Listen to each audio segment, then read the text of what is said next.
একদল লোক আছে যারা বিপদে পড়লে আল্লাহরে ডাকে, আছে না নাই? পটুয়াখালীতে মাশাআল্লাহ নাই। বিপদ আসলে আল্লাহরে ডাকে, বিপদ নাই আল্লাহও নাই।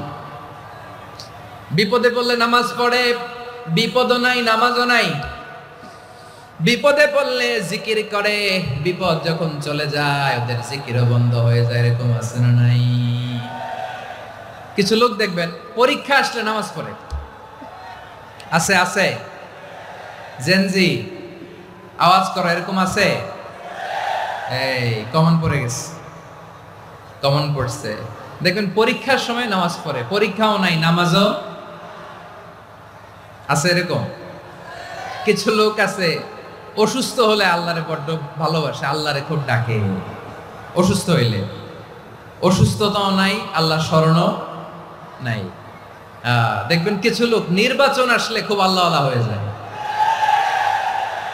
তখন দেখবেন মাথার মধ্যে হেজাব লাগায়, পাঞ্জাবি লাগায়, আল্লাহ আল্লাহ হয়ে যায়। নির্বাচনও নাই, এরপরে আল্লাহর কথাও নাই।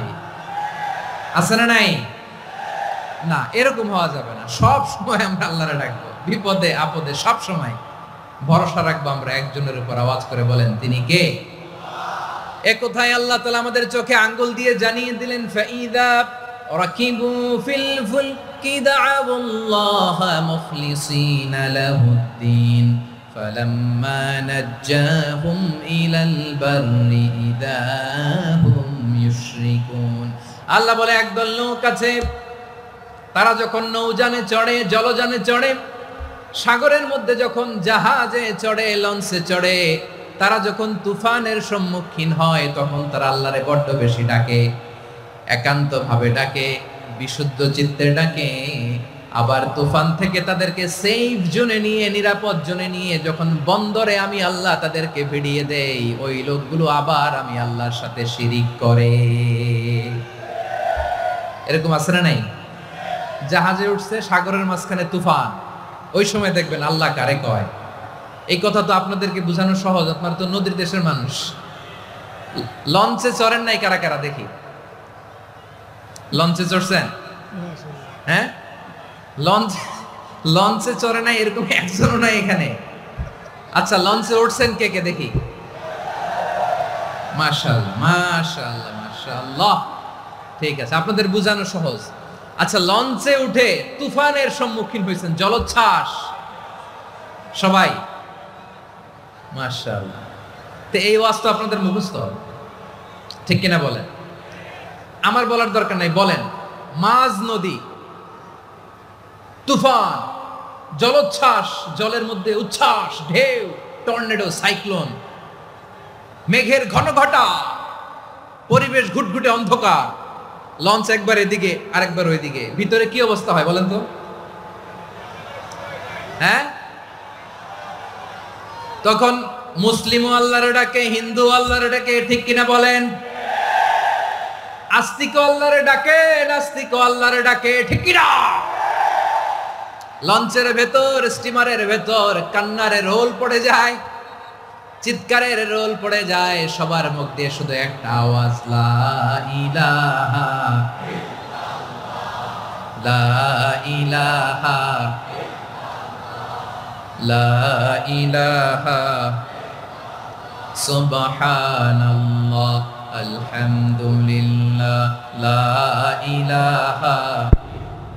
আল্লাহ নামের জিকির করবে যারা, আল্লাহর কাছে প্রিয় তারা, আল্লাহর কাছে প্রিয় যারা, জান্নাতে প্রবেশ করবে তারা। জোরে লা ইলাহা লা ইলাহা ইল্লাল্লাহ, লা ইলাহা ইল্লাল্লাহ মুহাম্মাদুর রাসূলুল্লাহ সাল্লাল্লাহু আলাইহি ওয়াসাল্লাম। আমার প্রিয় পটুয়াখালীবাসী, তাহলে লঞ্চের ভেতরে যখন আমরা তুফানের মধ্যে পড়ি, তখন সবাই মিলে আমরা একটা নামের জিকির করি। নামটা কার? মুসলমানেরাও ডাকে, হিন্দুরাও ডাকে, আস্তিকও ডাকে, নাস্তিকও ডাকে, সবাই ডাকে একজনকে, তিনি কে?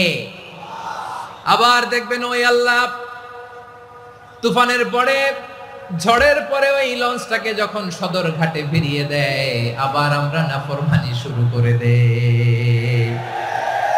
সে কোথায় আল্লাহ বললেন, ফাইদা রাকিবু ফিল ফুলকি দা'আউল্লাহ মুখলিসিনা লাহুদ্দিন ফালাম্মা নাজ্জাহুম ইলাল বাররি ইযা হুম ইউশরিকুন। সাগরে যখন তুফানে পড়ে আমি আল্লাহর ডাকে, আবার আমি আল্লাহ যখন বাঁচিয়ে দেই, আবার আমি আল্লাহর সাথে শিরিক শুরু করে। আমরা কি এরকম হতে চাই নাকি? এরকম করবেন? হ্যাঁ না, আমরা তুফানে পড়লেও আল্লাহরে ডাকি, আবার বাঁচায় দেওয়ার পরেও ডাকি কারে? আল্লাহকেই ডাকি। বিমানের মধ্যে মাঝে মাঝে দেখবেন যে এয়ার টার্বুলেন্স হয়, জানেন? এয়ার টার্বুলেন্স জানেন তো? মাঝে মাঝে বিমানটা বাউন্সিং করে, বাম্পি, ভেরি বাম্পি ওয়েদার। শোনেন নাই? 40,000 ফিট উপরে যখন থাকে তখন পাইলট মাঝে মাঝে বলে, dear passengers, ladies and gentleman, right now we are flying 40,000 feet above the ground and we are passing very air turbulence, very heavy air turbulence right now. Please fasten your seat belt. দেখবেন মাঝে মাঝে বলে যে, ভদ্র মহিলা, ভদ্র মহোদয়গণ, আমরা 40,000 ফিট উপর দিয়ে যাচ্ছি আর এয়ার টার্বুলেন্স ফেস করছি, মেহেরবানি করে আল্লাহর হস্তে সিট বেল্ট বাঁধুন। তখন বিমানটা এরকম বাউন্সিং করে, শেকিং করে। আপনারা মুখোমুখি হয়েছেন? ইদানিং এই এয়ার টার্বুলেন্স বেড়ে গিয়েছে। গত বছর আমার ইন্টারন্যাশনাল অনেকগুলো ফ্লাইট ছিল, তো আমি দেখলাম যে আগের ফ্লাইটগুলোর তুলনায় এখন এয়ার টার্বুলেন্স খুব বেশি। আমি একটু রিসার্চ করে দেখলাম, ক্লাইমেট চেঞ্জের কারণে, জলবায়ু পরিবর্তনের কারণে আকাশের বাতাসের মুভমেন্টে পরিবর্তন হয়েছে, ফলে এখন বিমান শেকিং করে বেশি, বাউন্সিং, বাম্পি ওয়েদার। তো বলেন তো, 40,000 ফিট উপরে যখন আপনি, কয় হাজার ফিট? সবাই বলুন, কয় হাজার ফিট? 40,000 ফিট উপরে যখন আপনি, তখন যখন বিমানটা এরকম বাউন্সিং করে, সবাই যখন ভমিটিং করে বিমান নষ্ট করে দেয়, বমি করে, তখন বাঁচানোর কে আছে আল্লাহ ছাড়া? কেউ আছে? ওই মুহূর্তেও সবাই মিলে একজনের ডাকে আওয়াজ করে বলেন, তিনি কে?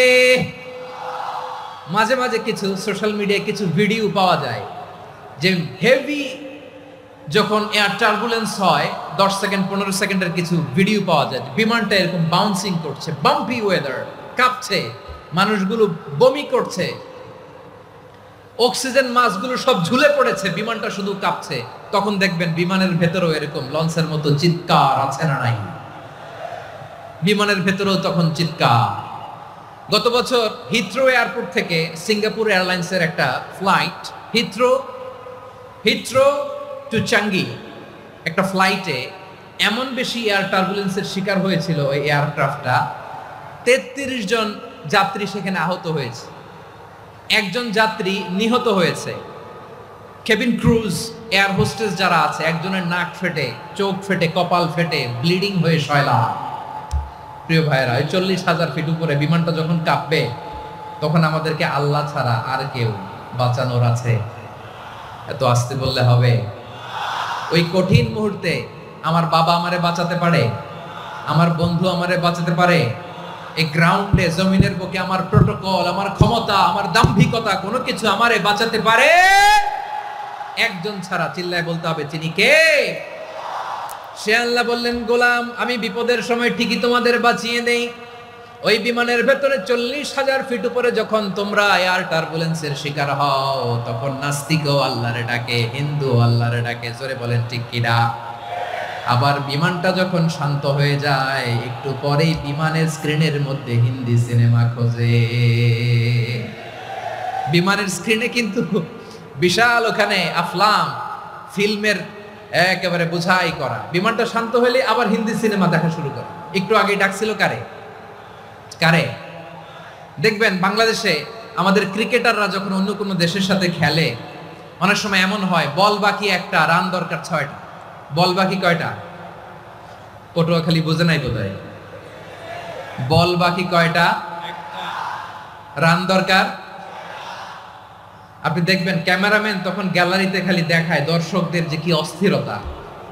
হিপ হপ স্টাইলের মেয়েটা, যে মেয়েটার ওড়না এতক্ষণ ছিল গলায়, এতক্ষণ কইছিল, ওই মেয়েটা দেখবেন ওড়নাটা টেনে মাথায় দিয়ে এরকম মুনাজাত ধরতেছে, আল্লাহ আল্লাহ একটা ছক্কা। আল্লাহ আল্লাহ আমার লাল সবুজের পতাকারে তুমি অপমানিত কইরো না আল্লাহ। ইন্ডিয়ার সাথে আমাদের খেলা আল্লাহ। আল্লাহ একটা ছক্কা, একটা পুরো পুরো খেলা জুড়ে এই মেয়ের ওড়না ছিল গলায়, কিন্তু যখন এক বলে 6 রান দরকার ওড়না চলে আসছে কোথায়? মাথায়। আবার মুনাজাত আছে না নাই? ঠিকই বাংলাদেশের দামাল ছেলে এমন এক শট মারলো, বল চলে গেল স্টেডিয়ামের বাইরে, ছক্কা, জিতে গেলাম আমরা। পুরো স্টেডিয়াম জুড়ে চিৎকার, হই হুল্লোড়, মৌজ মাস্তি। যেই মেয়েটা মাথার মধ্যে ওড়না দিয়ে এতক্ষণ সুবহানাল্লাহ সুবহানাল্লাহ বলে আল্লাহর কাছে দোয়া করেছে, ওই মেয়ে এখন আবার ওড়না ফেলে দিয়ে নাচা শুরু করে দিয়েছে। তাহলে আল্লাহর ভয়, আল্লাহর প্রতি আস্থা, বিশ্বাস, ভালোবাসা, এটা কি ক্ষণিকের জন্য? মানে আমার যখন লাগবে তখন আল্লাহর ইউজ করবো নাকি? হ্যাঁ, বিপদে আপদে, সুখের সময় দুঃখের সময়, সচ্ছল অসচ্ছল অবস্থায় বিশ্বাসীরা ভরসা রাখে একজনের উপর, চিৎকার করে বলে পটুয়াখালী তিনি কে? সে আল্লাহ বললেন, গোলাম মনে করো না জাহাজ থেকে সদরঘাটে ভিড়িয়ে দিলাম তুমি নিরাপদ হয়ে গেছো, মনে করো না 40,000 ফিট থেকে সেফ ল্যান্ডিং এর পরে এয়ারপোর্টে নেমে গেলেই তুমি নিরাপদ হয়ে গেছো। ও মিয়া, বিপদ কি শুধু সাগরে আর আকাশে? ঘরের বিপদও, ঘরের ভেতরও বিপদ আসতে পারে কি পারে না? এজন্য সূরা মুলক আল্লাহ বললেন, আমিনতুম মান ফিস সামাই আন ইয়াখসিফা বিকুমুল আরদা ফাইযা হিয়া তামুর। তোমরা কি ভাবছো তোমরা নিরাপদ? সাগরের মধ্যে তুফান, আল্লাহ আল্লাহ ডাকলাম, সদরঘাটে যেয়ে পড়ছি, বেঁচে গেছেন তো আপনি। আর পাবে আপনারে আল্লাহ? আল্লাহরে তো সাগরের মাঝখানে তো আল্লাহ আপনারে পাইছিল, আর তো পাবে না। আর পাবে আপনারে? আর আল্লাহ ধরতে পারবে আপনারে? ঘরের ভেতরও বিপদ দিয়ে আটকাতে পারে কে? 5 স্টার 7 স্টার হোটেলের ভেতরও আমাকে বিপদের মধ্যে ফেলে দিতে পারেন কে? আল্লাহ বললেন, তোমরা কি ভেবেছো তোমরা নিরাপদ? আমি চাইলে ল্যান্ডস্লাইডস, ভূমি ধস দিয়ে 1 লক্ষ এক মুহূর্তে নিয়ে যেতে পারি। এক সুনামি দিয়ে থাপ্পড় মেরে 3 লক্ষ সাগরের ভেতরে ঢুকায় দিতে পারি। 1 সেকেন্ডও লাগে না আমার। أم أمنتم من في السماء أن يرسل عليكم حاصبا فستعلمون كيف نذير। আল্লাহ চাইলে আকাশ থেকে পাথর বৃষ্টি নাজিল করতে পারেন কি পারেন না? এই মুহূর্তে এখানে ভূমিকম্প দিতে পারেন কি পারেন না? আচ্ছা, ভূমিকম্প যখন হয় আমাদের কারো হুঁশ থাকে? আপনি মনে করছেন আমরা সাধারণ মানুষ, আমরা দৌড় দেই, আর প্রেসিডেন্ট প্রধানমন্ত্রী ওনারা বুঝি খাটে শুয়ে থাকে? কথা বুঝে নাই বোধহয়। ভূমিকম্প, আর্থকোয়েক যদি হয়, বাঁচার জন্য আমরা কি করি? হয় খাটের তলায়, ডাইনিং টেবিলের নিচে, উপরে শক্ত কিছু আছে এটার নিচে, অথবা ঘর থুইয়া দেও দৌড়। তো প্রধানমন্ত্রী উনি কি করে? প্রেসিডেন্ট উনি কি করে? হ্যাঁ, উনি খাটের মধ্যে যে শুয়ে থাকে নাকি? উনিও দৌড়, সাধারণ মানুষও দৌড়, প্রধানমন্ত্রীও দৌড়, বাড়িওয়ালাও দৌড়, ভাড়াটিয়াও দৌড়, সবাই দৌড়। নাকি ভাড়াটিয়ারা বাড়ি থুইয়া দৌড়, বাড়িওয়ালারা আর বেরোয় না? এরকম না। তাহলে যে কোনো মুহূর্তে ভূমিকম্প দিয়ে নাস্তানাবুদ করতে পারে কে? আমার প্রিয় ভাইয়েরা, আমরা নিরাপদ নই, আমরা তার দয়ায় বেঁচে আছি। কার দয়ায়? এজন্য আল্লাহ বললেন, গোলাম যে কোনো মুহূর্তে বিপদ দিয়ে তোমাদেরকে নাস্তানাবুদ করতে পারি। বিশ্বাসী বলে যদি নিজেকে দাবি করো, সব সময় ডাকতে হবে একজন সত্তা, কে? বলেন তিনি কে? এই কথা ক্লিয়ার? এই সবগুলো উদাহরণ শেষে সবার কাছে ক্লিয়ার হয়েছে না যে বিপদ থেকে, আপদ থেকে, পরীক্ষা থেকে, ক্যালামিটি থেকে আমাদেরকে কেউ বাঁচাতে পারে না একজন সত্তা ছাড়া। আবারও বলেন তো তিনি কে? ক্লিয়ার? হ্যাঁ, সবাই বুঝতে পারছেন?